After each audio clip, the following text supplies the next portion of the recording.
bahwa sesungguhnya kemerdekaan itu ialah hak segala bangsa dan oleh sebab 17 Agustus 1945. Semua orang mengenalnya Hari Proklamasi Kemerdekaan Indonesia.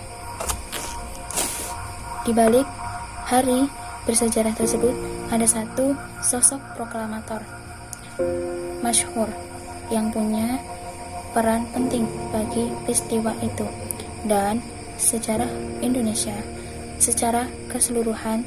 Dia adalah Muhammad Hatta. Jujur, lugu, dan bijaksana. Itulah kata-kata yang digunakan oleh Iwan Fals untuk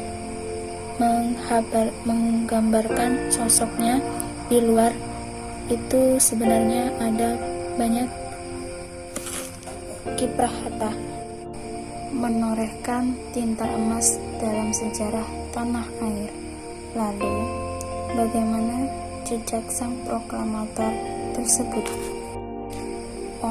Hatta lahir dengan nama Muhammad Attar pada 12 Agustus 1902 di Bukit Tinggi, Sumatera Barat.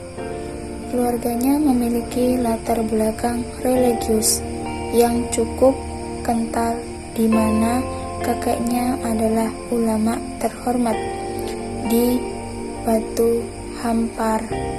Ayahnya, Haji Muhammad Jamil, meninggal sebelum ia berusia 1 tahun.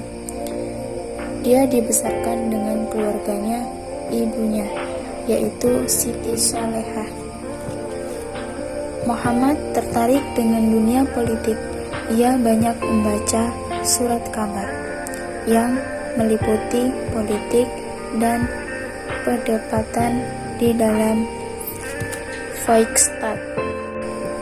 Ketertarikan pada politik dan gerak kemerdekaan kemudian semakin kental saat ia menjadi bendahara bagi Jong Sumatran New Band cabang Padang di usia 16 tahun. Pada tahun 1922, Hatta pergi ke Belanda untuk mengambil studi Handelshogeschool atau disebut juga Sekolah Tinggi Bisnis Belanda. Ia mendapat gelar doktorandes pada tahun 1932. Selama di Belanda, Hatta sebagai tokoh penting dalam organisasi nasional, yaitu Perhimpunan Indonesia, di mana ia jadi bendahara pada tahun 1922 dan ketua pada tahun 1930. Pada tahun 1927,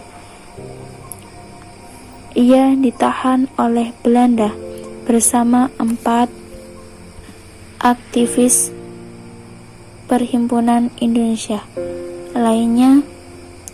Saat Hatta kembali ke Indonesia pada Juli 1932, ia menjadi salah satu tokoh nasional paling berpengaruh di dalam negeri bersama Sultan Syakir.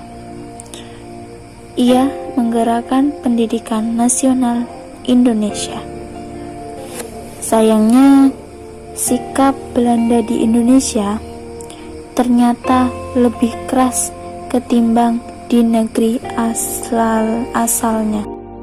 Pada Februari 1937, ia ditahan bersama Syakir dan anggota PNI lainnya di penjara Krut.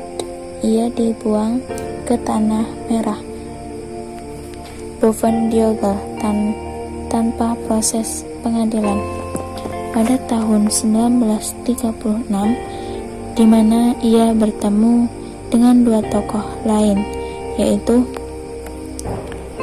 Cipto Mangunkusumo, Iwan Kusumo Sumantra. Hatta memang memiliki berkooperasi dengan Jepang, tetapi ia menggunakan posisinya untuk meningkatkan semangat nasional.